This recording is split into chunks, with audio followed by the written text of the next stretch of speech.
Hello there, it's Nana again, and I have some more stories for you today.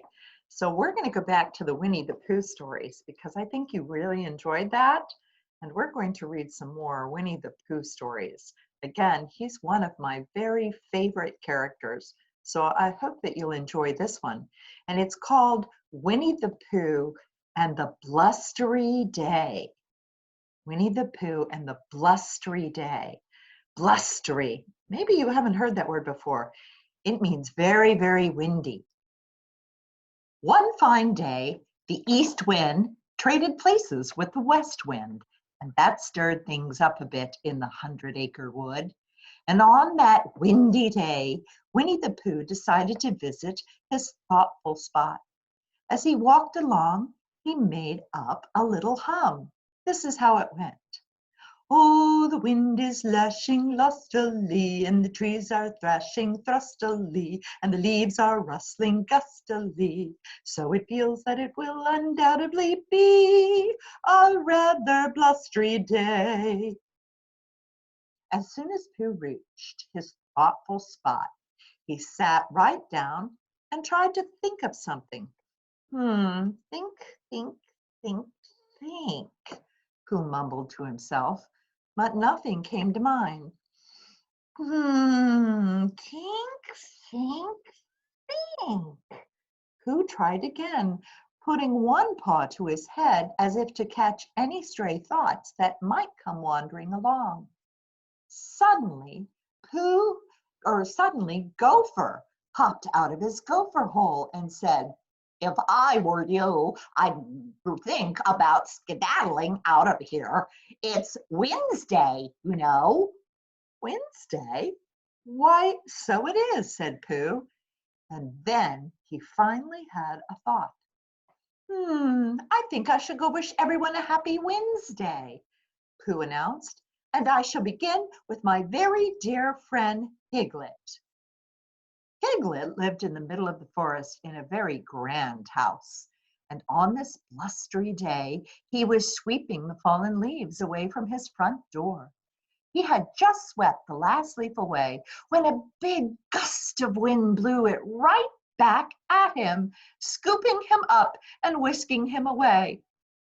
"I don't mind the leaves that are leaving," Piglet observed. "It's the leaves that are coming." And with that, he was blown right into Pooh Bear. "Happy Wednesday," said Pooh, as another great gust of wind lifted Piglet right off his little pink feet. "Well, it isn't very happy for me," Piglet said with a gulp. "Where are you going?" Pooh cried, running after his friend. "That's what I'm asking myself," Piglet said. "Where?" "And what do you think you will answer yourself?" Pooh asked, grabbing a hold of Piglet's scarf just before he floated out of reach. "Oh, I'm unraveling," Piglet cried. Indeed, he was, or rather his scarf was. Like a pink kite on a long green string, Piglet went sailing off into the sky. "Oh dear, oh dear," he stammered, clutching the string. "Hang on, Piglet," cried Pooh from down below. It wasn't long before Piglet was flying over Kanga's house. Kanga had just hopped outside to get the mail. "Look, Mama," said Roo, peering out of his mother's pouch. "A kite." "That's not a kite," said Kanga. "It's Piglet."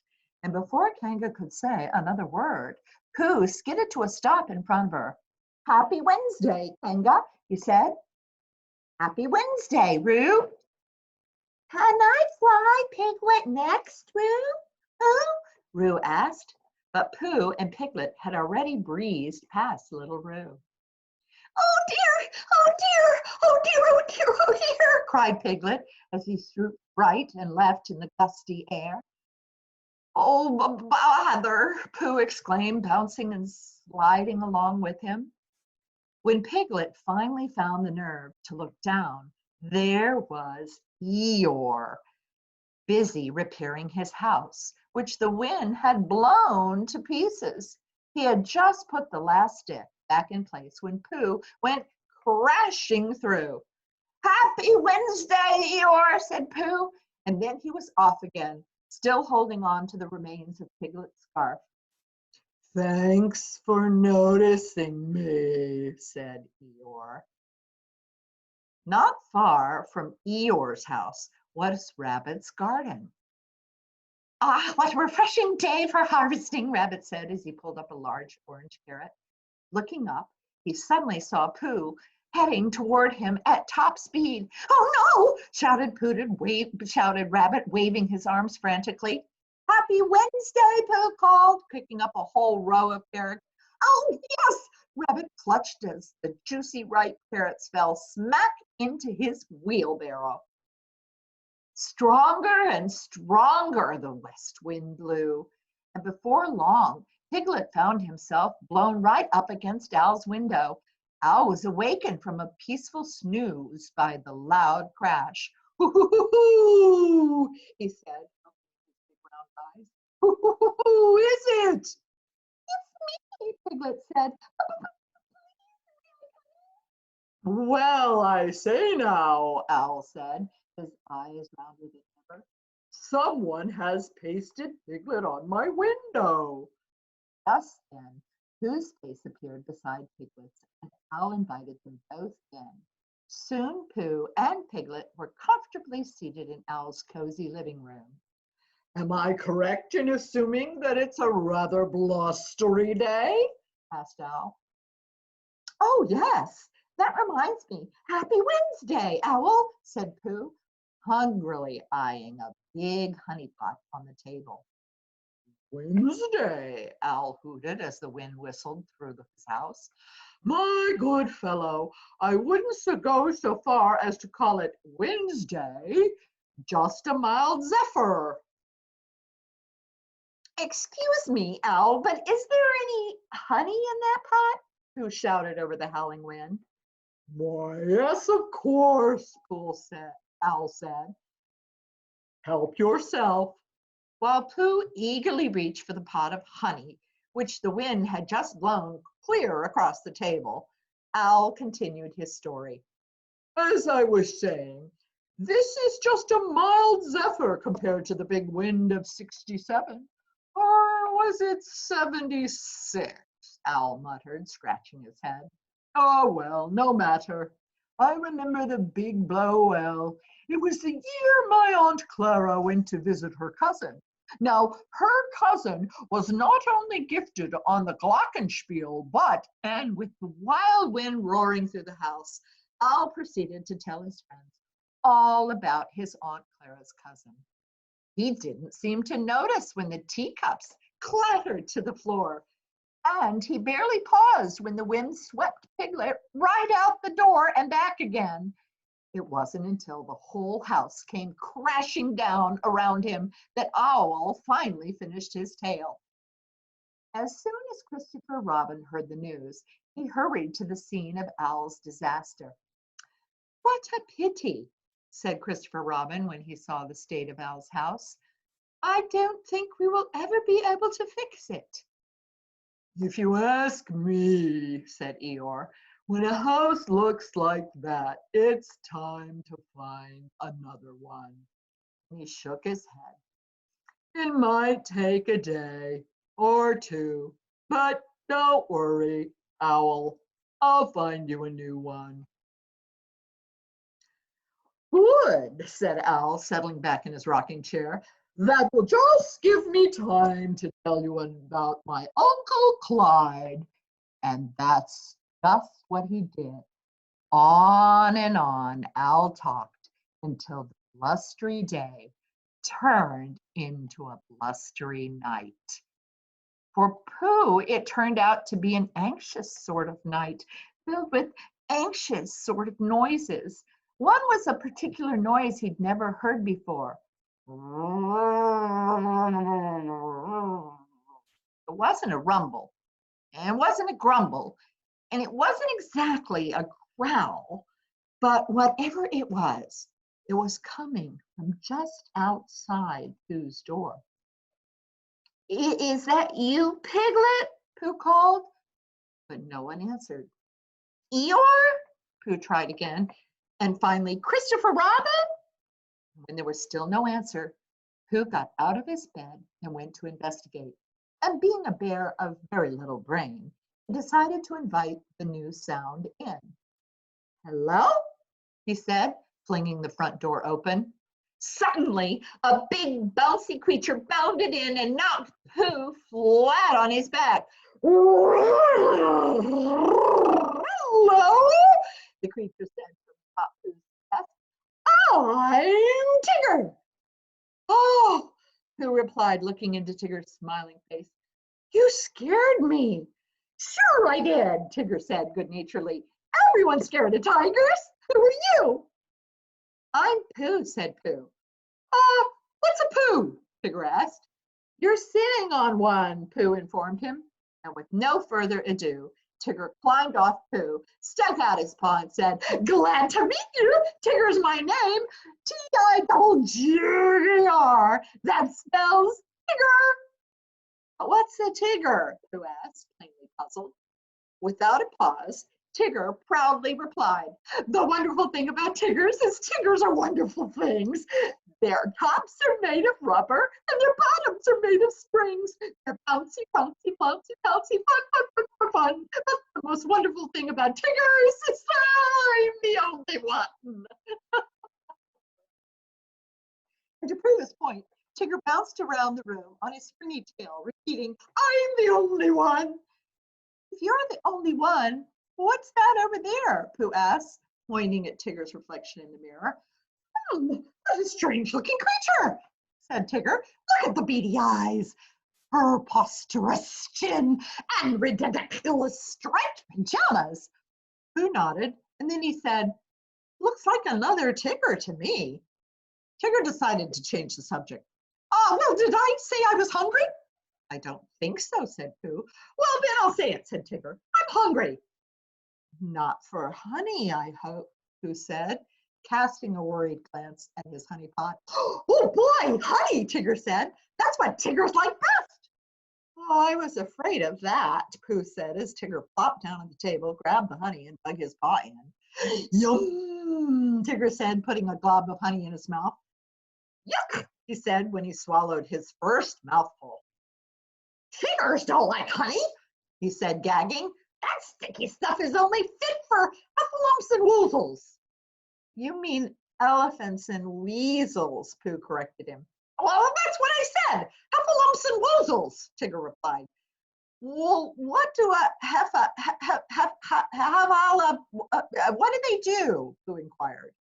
Oh, nothing much, Tigger said nonchalantly. Just steal honey. And with that, he went bouncing out the door and into the night. Suddenly, Pooh was all alone. Or was he? Pooh had a horrible feeling that at least one heffalump, or was it a woozle, was lurking about outside. So he bolted the door, picked up his pop gun, determined to stand guard over his honey. Hour after hour, Pooh kept his lonely vigil while the very blustery night turned into a very rainy one. Lightning flashed, thunder crashed, and somewhere between the flashing and the crashing, Pooh fell asleep. Pooh dreamed he was surrounded by heffalumps and woozles of all shapes and sizes. Some were black, and some were brown, and some were up, some were down. Some had polka dots, some had stripes, but they all had one thing in common. They all wanted to steal his honey. As Pooh tightly clutched his honey pot, one of the heffalumps turned into a watering can and began dousing him with water. The chilly drops cascaded over Pooh, soaking him from head to toe. He woke up suddenly, and the heffalumps and woozles were gone, but the water remained. It was already up to Pooh's knees, and more was leaking in through the ceiling. Pooh slogged across the flooded floor to his mirror. After studying the very damp bear reflected there, he asked, Is it raining where you are? Without even waiting for an answer, he said, It's raining where I am, too. As a matter of fact, it was raining all over 100-Acre Wood. The rain came down, down, down, and the river rose up, up, up, rising so high it finally crept out of its bed and into Piglet's. Poor Piglet was terrified. With the water swirling around him, he grabbed paper and pen and frantically scribbled, "Help! Me!" Then he placed the message in a bottle and tossed it out his window into the raging river. As the rain came down, Piglet tried to scoop it up into a big iron pot, but the pot was not, most definitely not, big enough for all that water. Floating atop a wooden chair, Piglet kept on bailing, but as he was bailing, he went sailing through the door. Meanwhile, Pooh was having quite a difficult time himself. He had managed to save 10 honey pots, and he sat with them on the branch of a tree high above the river. More than ready for his supper, he stuck his head into one of the pots. But as Pooh tried to sop up his supper, the river sopped up Pooh, for he fell off the branch and into the swirling water below. Upside down, with his head still stuck in the honey pot, Pooh was carried along with the current. The 100-acre wood got floodier and floodier, but the water couldn't come all the way up to Christopher Robin's house. So that's where everyone gathered. Everyone except Piglet, Pooh, and Eeyore, that is. In the midst of all the excitement, Eeyore stubbornly stuck to his task of finding a new home for Owl. While Eeyore was off house hunting, Roo made an important discovery. "Look," he said, "I found a bottle, and it's got something in it, too." "It's a message," Christopher Robin declared. "It says, 'Help, Piglet, me.'" Turning to Owl, he said, "You must fly over to Piglet's house and tell him we'll make a rescue." So Owl flew over the flood, and soon he spotted two small objects below him. One was little Piglet caught in a whirlpool, and the other was Pooh floating downstream, his head still stuck in the honey pot. "Oh, Owl," Piglet said, "I don't mean to complain, but I'm scared." "Be brave, little Piglet," Owl advised. "Chin up and all that sort of thing." "It's hard to be brave when you're such a small animal," Piglet pointed out. "Then divert your small mind from your unfortunate predicament. I shall tell you an amusing antidote," Owl offered. "It concerns a distant cousin of mine." Owl had just begun his story when Piglet cried out, "I beg your pardon, Owl, but I think we're coming to a very big waterfall." "Please," said Owl, holding up a warning wing. "No interruptions." But Piglet was already being carried away by the current. A moment later, he fell over the falls with Pooh Bear close behind. Head over heels, the two friends tumbled down the rushing, gushing waterfall, down, down, down, until they finally landed in the quiet pool far, far below. They quickly floated to the river's edge, where Christopher Robin and the others were waiting. "Pooh!" Christopher Robin cried, lifting him out off the chair. "Thank goodness you're safe. But where is Piglet?" All of a sudden, something emerged from under the chair. It was Pooh's honey pot. "Here I am," Piglet replied from inside the pot. "Pooh!" Christopher Robin cried again. "You rescued Piglet." "I did?" Pooh said. "Yes," Christopher Robin said, patting Pooh on the head. "And it was a very brave thing to do. You are a hero." "I am?" Pooh asked. "Yes," Christopher Robin said. "And as soon as the flood is over, I shall give you a hero party." Pooh's hero party had barely begun when Eeyore came trudging in. "I found a house for Owl," he said. "I say, Eeyore, good show," Owl hooted happily. "Where, may I ask, is it?" "Follow me and I'll show you," Eeyore said. So everyone followed Eeyore, but much to their surprise, when they got to Owl's new house, it turned out to be Piglet's house.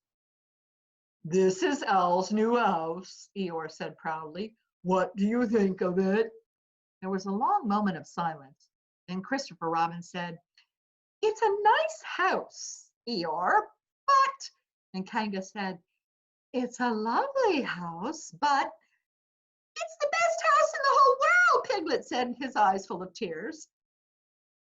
Tell them it's your house, Piglet, Pooh whispered. But Piglet didn't have the heart to disappoint Owl. No, he said, this house belongs to our good friend, Owl. But Piglet, Rabbit said, where will you live? Well, Piglet said, I guess I shall live with me, Pooh broke in, taking Piglet's hand in his. You shall live with me, won't you, Piglet? With you, Piglet said, wiping a tear from his eye. Oh, thank you, Pooh Bear, of course I will. Piglet, that was a very grand thing to do, Christopher Robin said. A heroic thing, Rabbit chimed in. And that's when Pooh had his second good thought in 2 days. Christopher Robin, he began, can we make a one hero party into a two hero party?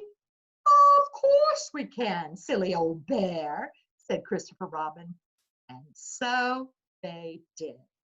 Pooh was a hero for saving Piglet, and Piglet was a hero for giving Owl his grand home in the beech tree. To celebrate these deeds of bravery and generosity, everyone gathered around the heroes shouting, hip hip hooray for Piglet and Pooh! Then Pooh and Piglet were scooped up in a blanket and tossed high, high, high into the clear blue sky. And that was the end of our story about Winnie the Pooh and the Blustery Day. I hope you enjoyed it, cats, children.